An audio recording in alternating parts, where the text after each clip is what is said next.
This time it's 5 more classic 250s from the 1970s.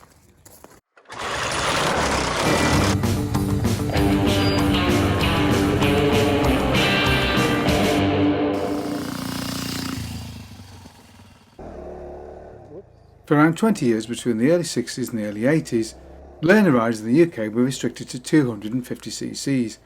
Consequently, these machines were extremely popular, and many 250 machines have a place firmly in the heart of many British learner riders of that period. And of course riders elsewhere too.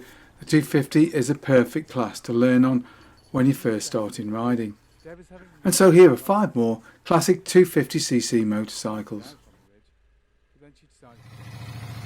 The Marini 250. Now during the 70s and into the early 80s, Marini would offer 2 250s. There would be a single cylinder machine, essentially half of the 500 twin. This was the base model, and there would be the rather more exclusive 250 V twin, of course the 3.5 sleeved down somewhat. Just like the 3.5, the 250 had a 72-degree V twin engine with overhead valves, of course, operated by push rods, the camshaft slightly unusually being driven by a short toothed belt. As with the 3.5, the machine was available in Strada and Sport models, with that 250 engine kicking out around 24 horsepower. Now while this may be down on much of the Japanese opposition, and of course it was quite a bit more expensive too, it was also a hell of a lot more attractive, and it was light and nimble to boot. So a damn good choice for those learners with deep pockets.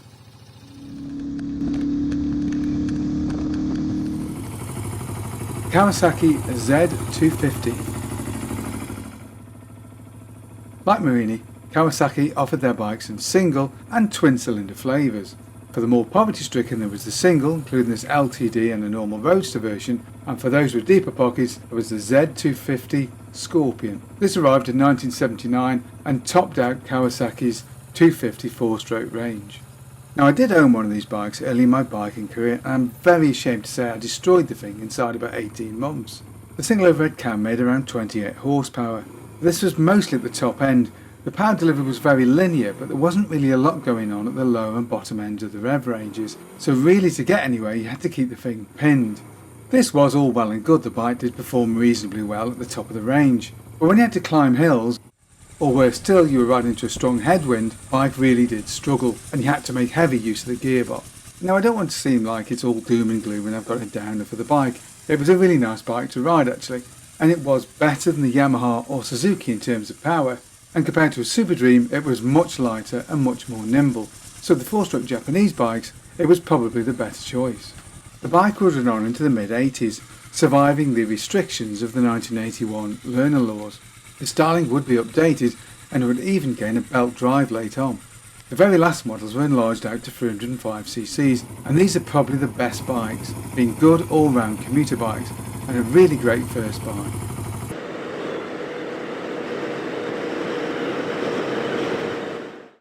The Benelli Quattro 254.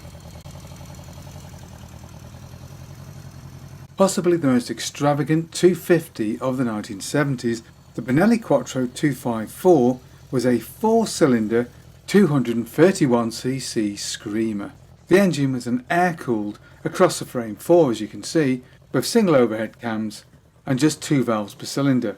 The machine made around 28 horsepower, but that tiny over-square motor needed to be screamed over 10,000 RPM if you were going to see that. The engine red lined incidentally at around 11,800 RPM.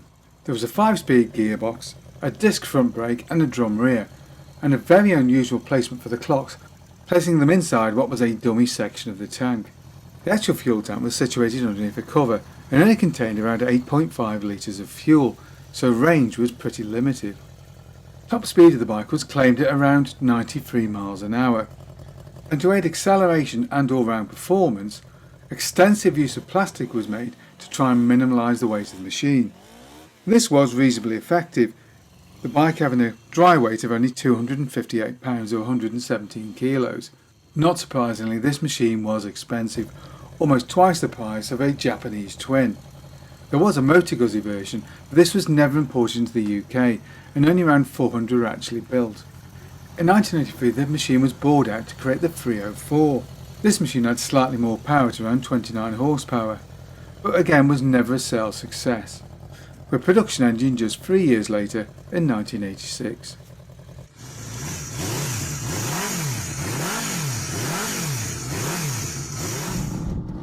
The Moto Guzzi TS250. Rather like the Quattro, the TS was available both as a Moto Guzzi and as a Benelli. The Benelli of course being the version that is most commonly seen in the UK, although you will find the odd Moto Guzzi around. The 250 TS and its Benelli 2C cousin were introduced in the mid-70s. They used a two-stroke, twin-cylinder engine of 231cc that produced a claimed 30 horsepower at 6,800 RPM. The machine was of a fairly standard piston-ported design. Compression ratio was pretty high at 10.3 to 1, and like any modern bike of the period, it ran a 5-speed gearbox. One big miss for these bikes was the lack of automatic oiling. This had become pretty much standard across the industry since the Japanese had first started to use it in the late 60s.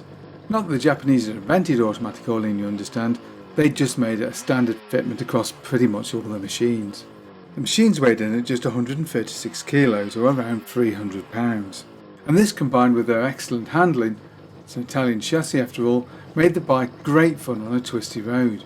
Early machines would be drum brakes all round, although later bikes would have a single disc at the front to improve braking a little, although perhaps not in the wet. But as ever with the Dita Mesa era machines, build quality could be lacking, and the chrome would often fall off, and some of the electrical systems weren't as good as they should have been, especially when you consider that the machine was at a premium price when compared to the Japanese opposition.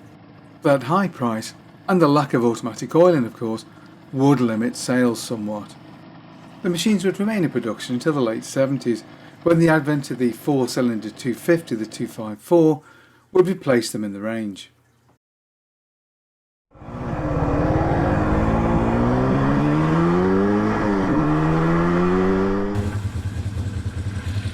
The Yamaha XS250.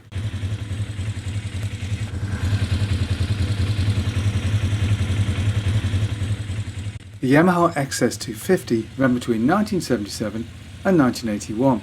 Styling on the standard model is obviously designed to look like the XS750, 850 models, but the machine is much less sophisticated than those bikes, running obviously standard chain drive and having just a single overhead cam, 2 valve per cylinder, 4-stroke parallel twin engine, with the usual 180-degree crank spacing that we're so used to on Japanese twins of the period. One nice touch was the use of a 6-speed gearbox, but 165 kilos meant the bike wasn't the lightest in class, and it wasn't the most powerful either at around 27 horses claimed. So the bike wasn't particularly flamboyant or particularly rapid for that matter. But that really didn't matter. This was a machine designed for a completely different purpose than the company's more exotic and racy RD machines.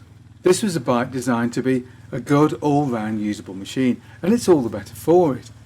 The bike had a great reputation for rugged reliability, so it made an excellent commuter bike of course. This is one of those bikes that was used, abused and forgotten about in a shed somewhere, so there actually aren't that many really good examples out there anymore. A friend of mine was a real big fan of these and even turned one into a rigid chop. For some reason, he's a strange guy, what can I say. But he always swore by these little bikes' ability to take whatever you threw at it and just keep rolling, and really you can't say fairer than that.